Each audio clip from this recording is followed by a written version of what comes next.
सचिन वाजे की secret diary का रहस्य।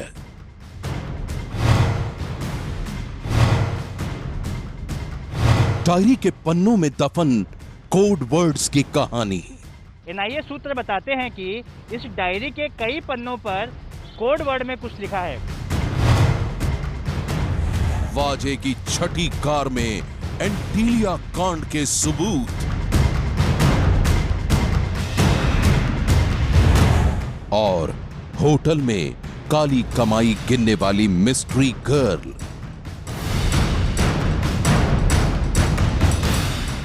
सुपर कॉप सचिन वाजे साउथ मुंबई के एक 5 सितारा होटल में ठहरे थे।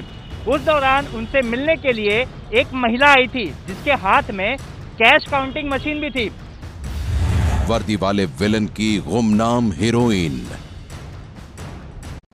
बंद किताब सी हो गई है जिंदगी उसकी। जब कोई पन्ना खुलता है तो कई राज उगलता है। कुछ ऐसी ही दास्तान है मुंबई पुलिस के सुपर कॉप सचिन वाजे की। सचिन वाजे की जिंदगी भी कल तक बंद किताब की तरह थी, लेकिन एंटीलिया कांड की जांच के सिलसिले में जब उसे एनआईए ने गिरफ्तार किया तो वो बंद किताब खुल गई और एक एक करके बेपर्दा हो गए सचिन वाजे की जिंदगी के सारे राज। सचिन वाजे के कुछ ऐसे ही राज दफन थे एक सीक्रेट डायरी में। एनआईए ने उस डायरी के पन्ने पलटने शुरू किए तो सामने आई बेहद चौंकाने वाली कहानी। मुंबई पुलिस के सुपर कॉप सचिन वाजे की जिंदगी के तमाम राज एक सीक्रेट डायरी में दर्ज है और वो डायरी अब एनआईए के कब्जे में है।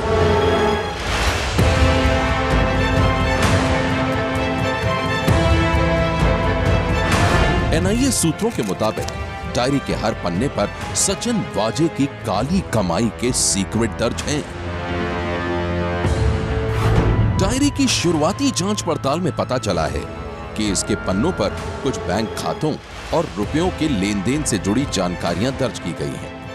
लेकिन अभी तक यह साफ नहीं हो पाया है कि वो बैंक अकाउंट किसके हैं और रुपयों का लेन देन किस किस के बीच हुआ।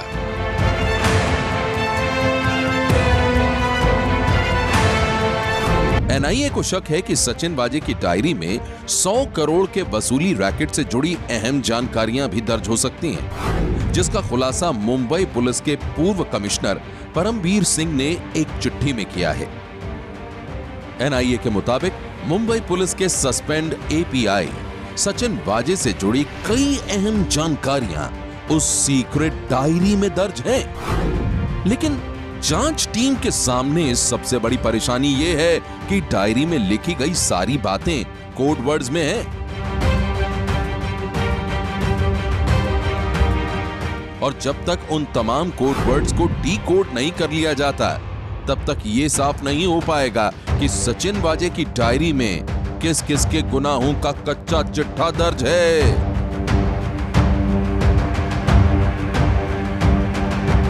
सचिन वाजे की पहचान मुंबई पुलिस में एक तेज तर्रार और चालाक अफसर के तौर पर होती है।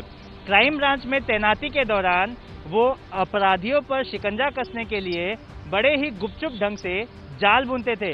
लेकिन अब डायरी में खुलासा हुआ है कि सचिन वाजे अपनी काली करतूतों को छुपाने के लिए भी बहुत दिमाग लगाया है। एनआईए सूत्र बताते हैं कि इस डायरी के कई पन्नों पर कोड वर्ड में कुछ लिखा है। ऐसे में अब इन कोड वर्ड्स को डिकोड करना एनआईए के लिए बड़ी चुनौती है।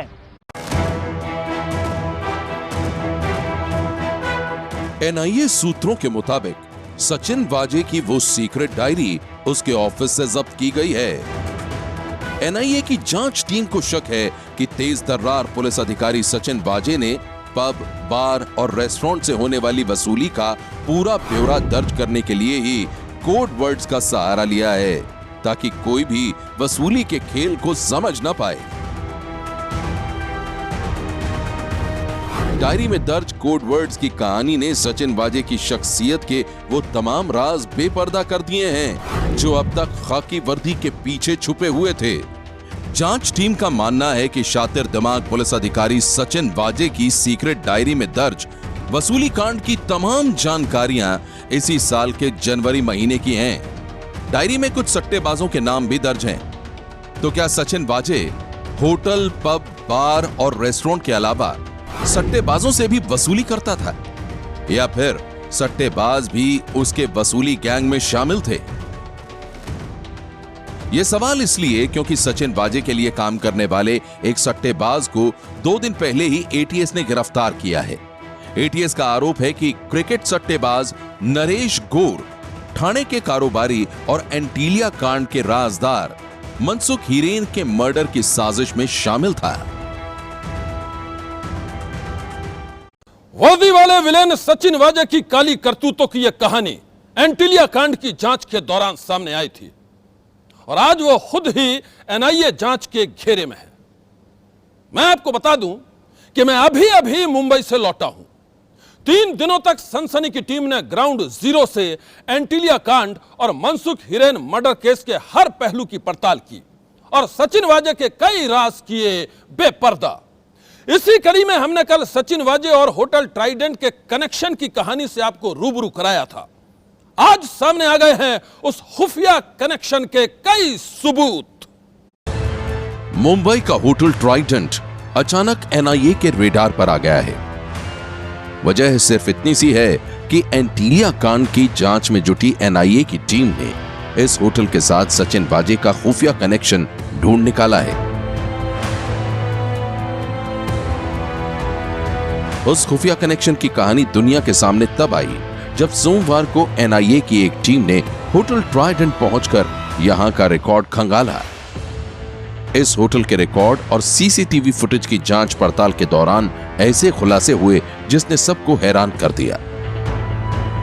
सूत्रों के मुताबिक सचिन वाजे अक्सर इस होटल में ठहरता था, लेकिन वो यहां नाम और पहचान बदलकर लोगों से मिलता था।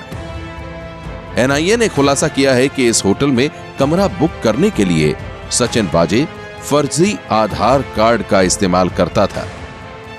आप ये जानकर हैरान रह जाएंगे कि उस फर्जी आधार कार्ड पर तस्वीर तो सचिन वाजे की लगी होती थी, लेकिन नाम होता था सुधाकर सदाशिव खामकर। एबीपी न्यूज के पास सचिन वाजे के उस फर्जी आधार कार्ड की कॉपी मौजूद है। इस पर नंबर दर्ज है 782528575822। सूत्रों के मुताबिक सचिन वाजे ने इस फर्जी आधार कार्ड की मदद से 16 फरवरी से 20 फरवरी के बीच कई बार सुधाकर सदाशिव खामकर के नाम से ट्राइडेंट होटल में कमरा बुक करवाया था।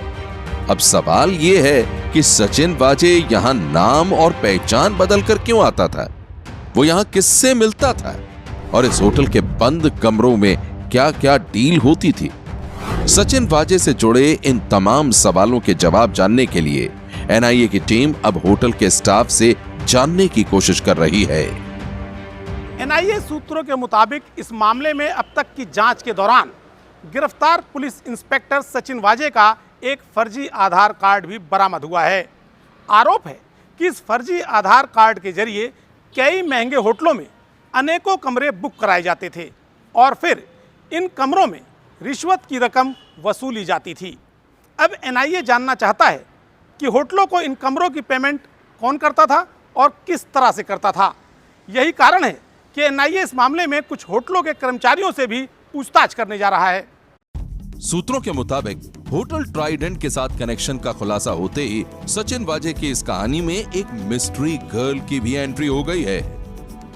वो मिस्ट्री गर्ल जो अक्सर उससे मिलने के लिए होटल आया करती थी। आप सोच रहे होंगे कि वो मिस्ट्री गर्ल कौन थी और वो होटल में सचिन वाजे से मिलने क्यों आती थी? तो सुनिए, एनआईए की टीम ने जब इन सवालों के जवाब ढूंढने की कोशिश की तो बेहद ही चौंकाने वाली जानकारी हाथ लगी। सूत्रों के मुताबिक सचिन वाजे से होटल में मिलने वाली वो लड़की गुजरात से मुंबई आती थी। दावा किया जा रहा है कि वो मिस्ट्री गर्ल अपने साथ नोट गिनने वाली मशीन लेकर आती थी। अब एनआईए उस मिस्ट्री गर्ल की भी तलाश कर रही है। एंटीलिया कांड की जांच कर रही एनआईए के सामने रोजाना नई बातें आ रही हैं। हाल ही में एनआईए को पता चला कि 16 फरवरी से लेकर 20 फरवरी तक इस मामले में गिरफ्तार सुपर कॉप सचिन वाजे साउथ मुंबई के एक 5 सितारा होटल में ठहरे थे। उस दौरान उनसे मिलने के लिए एक महिला आई थी जिसके हाथ में कैश काउंटिंग मशीन भी थी। एजेंसियां अब इस बात का पता लगा रही हैं कि वो महिला का सचिन वाजे से क्या संबंध था और उसके हाथ में जो कैश काउंटिंग की मशीन थी उसे वहां किस लिए लाया गया था।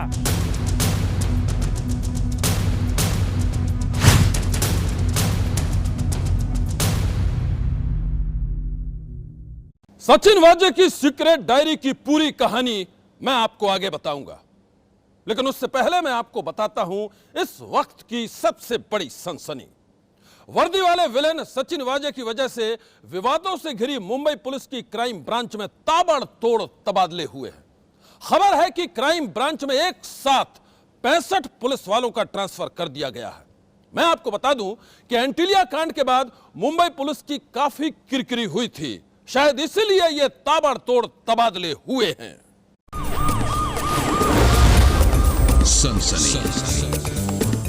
जांच एजेंसियों का दावा है कि एंटीलिया कांड और मनसुख हिरेन मर्डर केस में चारों तरफ से घिर चुके सचिन वाजे के खिलाफ कई सबूत आ चुके हैं और कई सबूतों की अब भी तलाश है। इस कड़ी में एनआईए को अब एक काली रंग की ऑडी कार की तलाश है। वहीं एटीएस ने एक वोल्वो कार जब्त की है। सवाल यह है कि सचिन वाजे के पास इतनी महंगी महंगी गाड़ियां आती कहां से थी? आखिर क्या है इन लग्जरी गाड़ियों के काफिले का रहस्य? विस्फोटक से भरी स्कॉर्पियो गाड़ी एनआईए के कब्जे में है। सचिन वाजे की इनोवा कार भी एनआईए के पास है। उसके बाद मर्सिडीज और एक लैंड क्रूजर गाड़ी को भी एनआईए अपनी जांच में शामिल कर चुकी है।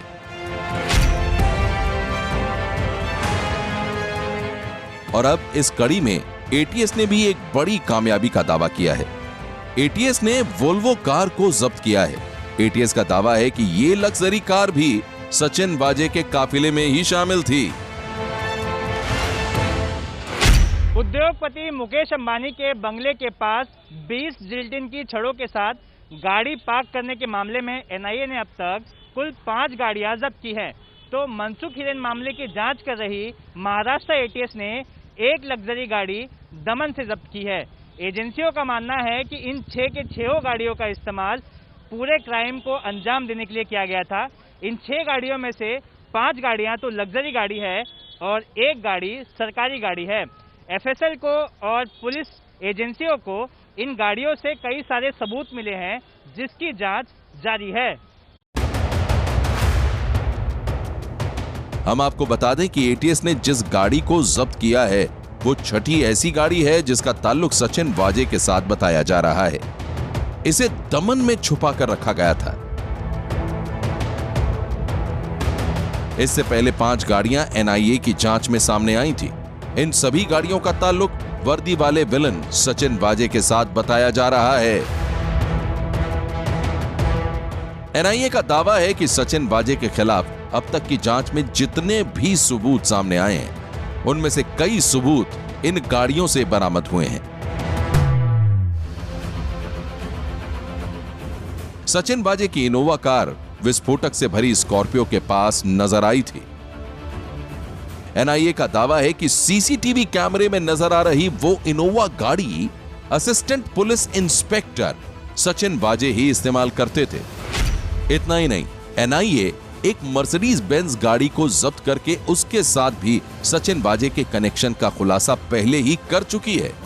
एनआईए का दावा है कि मर्सिडीज कार का मालिक कोई और है, लेकिन बड़े ही सीक्रेट ढंग से उसे इस्तेमाल करता था सचिन वाजे। सूत्रों के मुताबिक मर्सिडीज कार में उस स्कॉर्पियो गाड़ी की असली नंबर प्लेट बरामद हुई है जिसे मुकेश अंबानी के गुमनाम दुश्मन ने अपनी साजिश का हथियार बनाया था। साथ ही इस लग्जरी कार से 5 लाख रुपए भी जब्त किए गए थे। एंटीलिया कांड की साजिश से जुड़े तमाम सबूत 2 अलग अलग जांच एजेंसियों के पास है। शुरू में इस केस की छानबीन एटीएस को सौंपी गई थी और अब एनआईए इस मामले की तहकीकात कर रही है।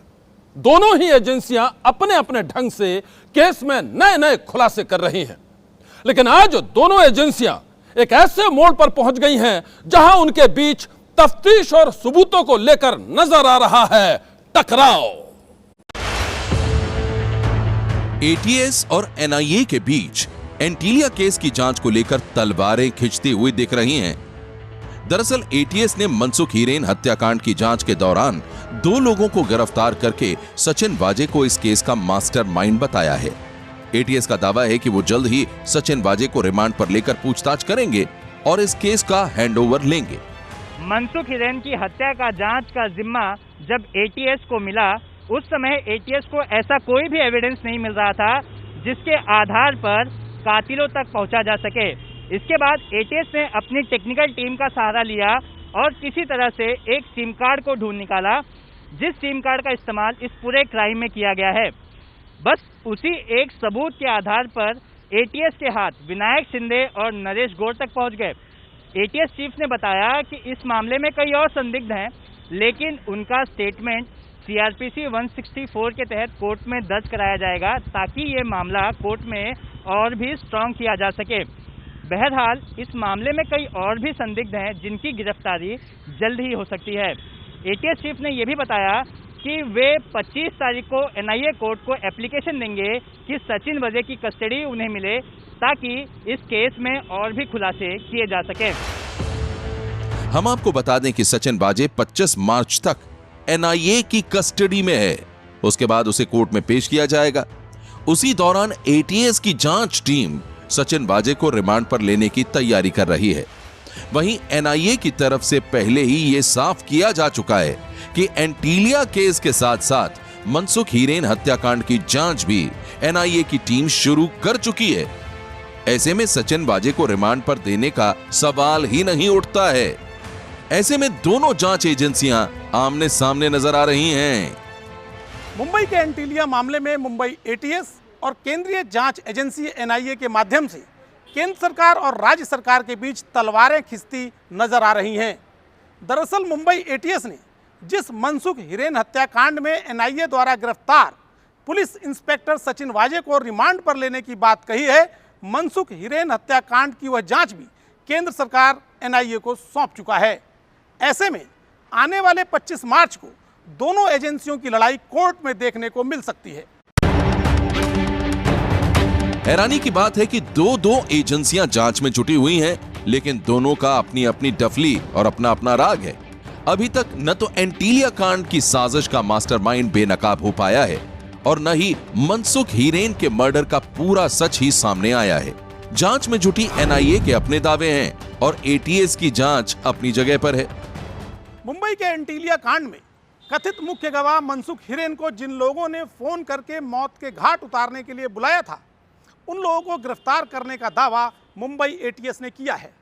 लेकिन मनसुख हीरेन को किसने मारा, इस बारे में मुंबई एटीएस ठोस सबूत एकत्र कर रही है, क्योंकि मुंबई एटीएस को यह पता है कि आने वाले दिनों में यह मामला जांच के लिए एनआईए के पास जाएगा और ऐसे में एनआईए उनकी जांच पर कोई उंगली ना उठा सके, इसके लिए ठोस सबूत एकत्र किए जा रहे हैं। यही कारण है कि आज की प्रेस कॉन्फ्रेंस में मुंबई एटीएस ने मनसुख हीरेन को किसने मारा, इस बाबत कोई जवाब नहीं दिया। मुंबई पुलिस के पूर्व कमिश्नर परमबीर सिंह के लेटर बम ने महाराष्ट्र की सियासत में तूफान खड़ा कर रखा है। परमबीर सिंह का आरोप है कि महाराष्ट्र के गृह मंत्री ने फरवरी महीने में और उसके बाद एपीआई सचिन वाजे को मुंबई में अपने घर ध्यानेश्वर बुलाया था और 100 करोड़ की वसूली में मदद करने की बात कही। परमबीर सिंह आरोप लगाने के बाद सुप्रीम कोर्ट भी पहुंचे और अपने आरोपों की सीबीआई जांच की मांग की। परमबीर सिंह का कहना है कि उन्हें सच बोलने की सजा दी गई और मुंबई पुलिस कमिश्नर के पद से उनका ट्रांसफर कर दिया गया। परमबीर सिंह ने दलील दी है कि इस तरह से उनका ट्रांसफर करना सुप्रीम कोर्ट के फैसले का उल्लंघन है, इसलिए उनका ट्रांसफर रोका जाए। दरअसल पूर्व सीएम देवेंद्र फडणवीस आज महाराष्ट्र पुलिस में ट्रांसफर पोस्टिंग को लेकर चल रहे कथित घोटाले के कथित सबूतों को लेकर केंद्रीय गृह मंत्रालय पहुंचे थे। उन्होंने मामले की फाइल गृह मंत्रालय के आला अधिकारियों को दे दी और उनसे इस बाबत सीबीआई जांच कराने की मांग की। गृह मंत्रालय सूत्रों के मुताबिक मंत्रालय इस मामले में केवल शिकायत सुन सकता है, लेकिन उस शिकायत पर मामले की जांच के लिए वो उसे सीधे सीबीआई को नहीं भेज सकता है, क्योंकि सीबीआई को जांच के आदेश केवल कोर्ट द्वारा ही दिए जाते हैं या फिर ऐसे मामले जिनमें राज्य सरकार द्वारा सीबीआई जांच कराने की सिफारिश की गई हो और केंद्र सरकार ने उस सिफारिश को मान लिया हो। लेकिन महाराष्ट्र के मामले में तो महाराष्ट्र सरकार में सीबीआई जांच का कंसेंट ही विथड्रॉ किया हुआ है। ऐसे में केंद्रीय गृह मंत्रालय सीधे तौर पर मामले की जांच सीबीआई को नहीं सौंप सकता। फिलहाल इस पूरे मामले को लेकर केंद्र और राज्य के बीच घमासान मचा हुआ है और अभी भी इस मामले का यक्ष प्रश्न अपनी ही जगह पर है कि पूरे मामले का मास्टरमाइंड कौन है। आज की सनसनी में बस इतना ही। आप रहिएगा होशियार, सन्नाटे को चीरती सनसनी कल फिर देगी दस्तक आपकी दहलीज पर।